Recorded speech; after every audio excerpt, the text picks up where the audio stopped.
Morning hi friends, আজকে বানাচ্ছি swear তরকারি। তো এখন সয়াগুলোকে সিদ্ধ করে নিয়েছি।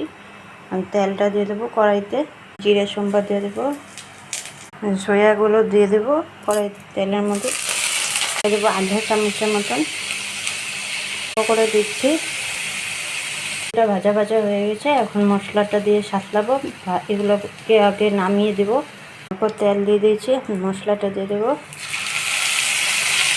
দিয়েছি কাঁচা লঙ্কা, আদা, টমেটো আর গুঁড়ো মশলা হচ্ছে জিরার গুঁড়ো, ধনের গুঁড়ো, কাশ্মীরি লঙ্কার গুঁড়ো, হলুদ, লবণ সব দিয়ে নেড়ে চেড়ে ভাজা ভাজা করে নিচ্ছি। মশলাটার সাথে সয়াবিন আলুগুলো ভেজে নিচ্ছি। এখন সিদ্ধ হতে দিয়েছি, অল্প ঢেকে দেব। গরম মশলা দিয়ে নামিয়ে দেব।